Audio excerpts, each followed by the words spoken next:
మాత్రే నమః. ఓం శ్రీ గురుభ్యో నమః. హరి ఓం. అందరికీ నమస్తే. అందరూ కూడా భగవాన్ అనుగ్రహంతో అందరము బాగుండాలి మనసారా భగవాన్ ప్రార్థిస్తూ ఉన్నాను. ఈ రోజున మనము శివానందల హరిలని 32వ శ్లోకం గురించి అయితే మనము విందాము. ఈ శ్లోకంలో ఆచార్యులు వారు ఏం చెప్తూ ఉన్నారంటే, పరమశివుడు తీసుకున్న విషయాన్ని గూర్చి శంకరులేశ్వరుని 3 విధాలుగా ప్రశ్నిస్తూ ఉన్నారు. ముందుగా శ్లోకం గురించి అయితే మనము విందాము. జ్వాలోగ్రః సకలామరాతిభయదః క్ష్వేళః కథం వా త్వయా దృష్టః కించ కరే ధృతః కరతలే కిం పక్వజంబూఫలం జిహ్వాయాం నిహితచ్చ సిద్ధగుటికా వా కంఠదేశే భృతః కిం తే నీలమణిర్విభూషణమయం శంభో మహాత్మన్ వద.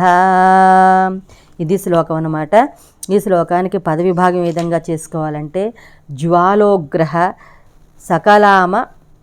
సకలామరాతిభయదః క్షేళః కథం వా త్వయా దృష్టః కిం చ కరే ధృతః కరతలే కిం పక్వజంబూఫలం జిహ్వాయాం నిహితః చ సిద్ధగుటికా వా కంఠదేశే భృతః కిం తే నీలమణిః విభూషణం అయం శంభో మహాత్మన్ వద.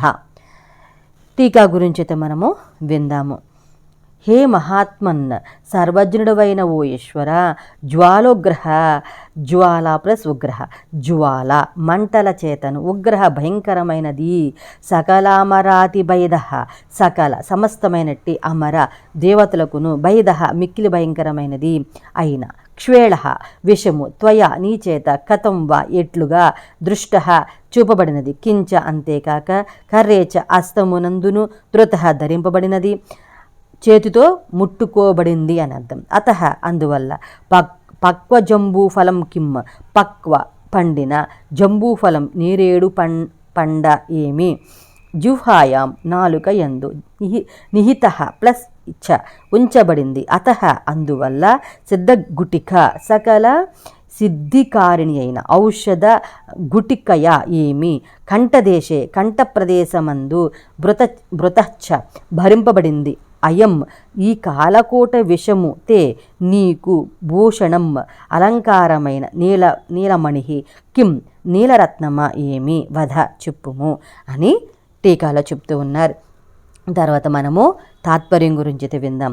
మహాత్మా శివ, తీవ్ర జ్వాలలు కమ్ముతూ సకల దేవతలకును మిక్కిలి భయమును పుట్టించే ఆ కాలకూట విషయాన్ని కన్నులతో నీవు ఎలా చూశావు, అంతేకాక అరచేతిలో దాన్ని ఎలా ఉంచుకున్నావు, అది ఏమైనా పండిన నేరేడు పండా ఏమిటి, అదిగాక దాన్ని నాలుక మీద వేసుకున్నావు, అది సిద్ధ గుటికయ ఏమిటి, మరియు కంఠమునందు నిలుపుకున్నావు, అది నీకు ఆభరణంగా ఉండే ఇంద్రనీలమణియా చెప్పు అని తాత్పర్యంలో చెప్తూ ఉన్నారు. తర్వాత వివరణలో విందాం.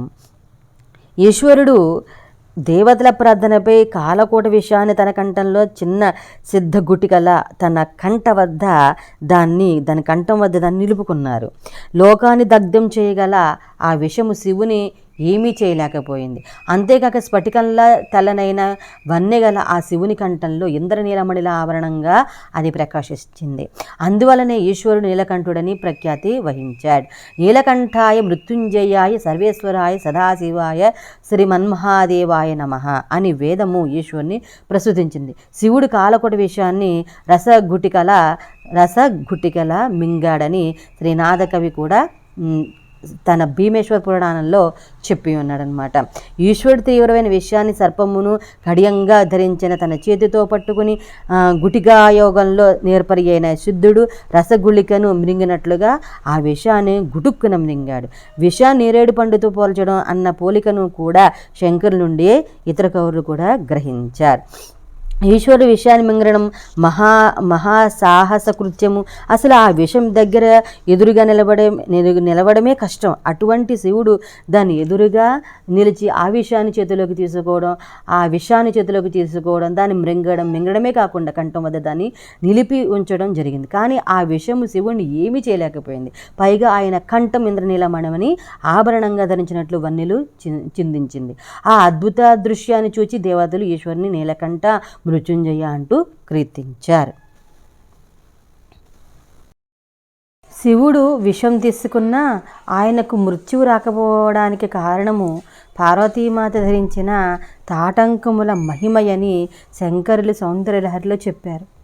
కరాళం యత్క్ష్వేళం కబళితవత కాలకలన నస్తంభోస్తన్మూలం తవ జనని తాటంక మహిమ. 28వ శ్లోకం అన్నమాట. ఈ శ్లోకానికి తాత్పర్యం ఏంటంటే, అమ్మా జనని జగజ్జనని, కాలకూట విషయాన్ని మింగిన నీ భర్త పరమశివుడు ప్రళయకాలంలో కూడా కాలధర్మాన్ని చెందకుండా మృత్యుంజయునిగా ఉన్నాడు. దీనికి నీ చెవులకు నీవు ధరించిన తాటంకముల మహిమే కారణము. ఈశ్వరుడు మృత్యుంజయుడు, నీలకంఠుడు.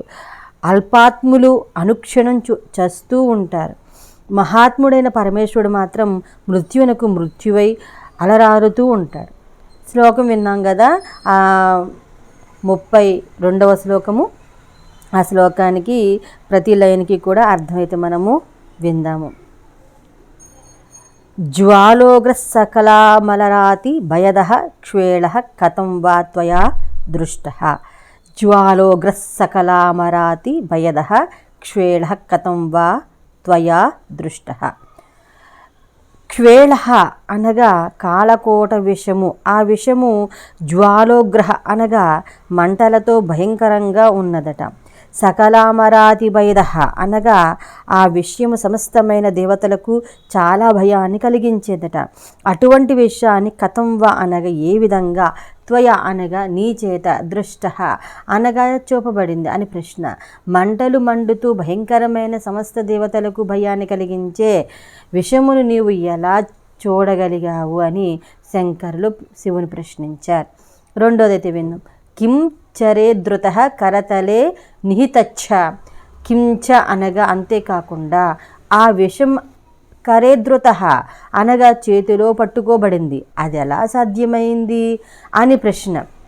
కరతలే నిహితచ్చ అనగా ఆ విషయాన్ని అరచేతిలో పెట్టుకున్నావు, అది ఎలా సాధ్యమైంది అని మరో ప్రశ్న. విషాన్ని కంటితో చూడడమే కష్టం అనుకుంటే దాన్ని చేత్తో తాకి దాన్ని అరచేతిలో ఉంచుకోవడం మహాసాహసం అని శంకరు శివుని ప్రశ్నించారు. శివుడు చేసిన ఆ మహాసాహసానికి ఆశ్చర్యం వెలిబుచ్చారు. తర్వాత మూడవదైతే విందాం. కిం పక్వ జంబూ ఫలం. పక్వం అనగా పండింది. జంబూ ఫలం అంటే నేరేడు పండు. విషం నల్లగా ఉంటుంది కాబట్టి దాన్ని చూసి శంకర, పండిన నేరేడు పండు అనుకున్నావా ఏమిటి అని శంకరుని ప్రశ్నించారు. నేరేడు పండు బాగా ముగ్గినప్పుడు నల్లగా విషపు గుటికలా ఉంటుంది కదా. తర్వాత నాలుగోదైతే విందాం. జిహ్వాయాం నిహితచ్చ. జిహ్వాయాం అనగా నాలుక యందు, నిహిత చ అనగా ఉంచుకోబడింది అనగా ఆ విషము గుటికను నాలుకపై కూడా పెట్టుకున్నావు. సిద్ధ గుటికావా ఈశ్వర, నీవు విషయాన్ని నాలుకపై పెట్టుకున్నావు, ఆ విషయం సిద్ధ గుటికావా అనగా అది సకల సిద్ధికారిణి అయిన ఔషధపు గుటికయా ఏమి అని శంకర్లు శివుని ప్రశ్నించారు. కంఠదేశే భృత. తర్వాతది ఆ దేశాన్ని కంఠదేశ అనగా కంఠ ప్రదేశంలో, భృత అనగా ధరించావు అంటే దాన్ని కంఠంలో నిలిపి ఉంచావు అని అర్థం. తర్వాత ఏడవదైతే విన్నాం. కిం తే నీలమణిర్విభూషణ మయం శంభోర్ మహాత్మాన్ వద.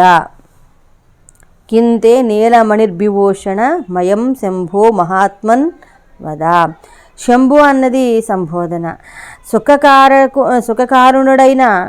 సుఖకారకుడైన ఓ ఈశ్వర నీవు అని పిలుపు.